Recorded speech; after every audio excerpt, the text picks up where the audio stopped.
নিজেকে অনেক সান্ত্বনা দিয়ে আসা মানুষ আমি। প্রতিটা কঠিন পরিস্থিতিতে আমি নিজেকে সান্ত্বনা দিয়েছি। এই বলে সুদিন খুব কাছেই। সুদিন আসলে অনেক দূরে।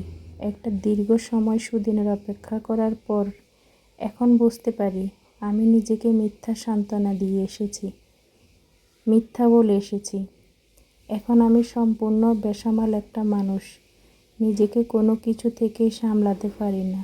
রাত পার করে দেই দুশ্চিন্তা করে। তবে সুদিন আসবে, দুশ্চিন্তা শেষে। এখনও নিজেকে এটাই বলি, সুদিন আসবে আমার বিশ্বাস।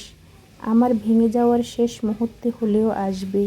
হ্যালো বন্ধুরা, আসসালামু আলাইকুম। কেমন আছেন আপনারা সবাই?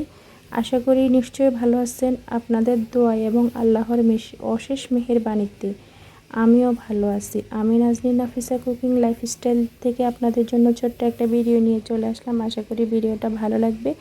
ভালো লাগলে পুরো ভিডিওটা কন্টিনিউ করবেন। তো আজকে পুকুরে জাল ফালাইছিল। আসলে আমার শ্বশুরের অনেকগুলো পুকুর আছে, এক একদিন এক একটার মধ্যে জাল ফালায়। আজকে ফালাইছিল যেটা আমরা সচরাচর সবসময় ইউজ করি, গোসল করি, রান্নাবান্না করি, থালা বাটি ধুই, ওইটা থেকে। তো অনেকগুলো মাছ পাইছে সেটাতে।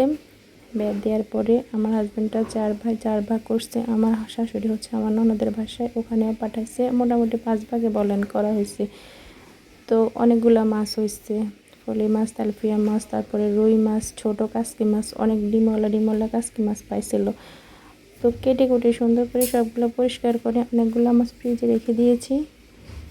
কাটতেও কিন্তু অনেক সময় লাগছে। তো কাসকি মাছ তো একটা একটা করে কাটতে হয়েছে, আর সবগুলোতে ডিম হয়েছে। ডিমগুলো ফালাই দিতেও কিন্তু খারাপ লাগে, প্রতিটা মাছের ডিম তো একটা একটা করে চিমড়ে দিয়ে কাটতে হয়েছে। তো আমার ভিডিওটা আজকে পর্যন্ত। ভালো থাকুন, সুস্থ থাকুন, আল্লাহ।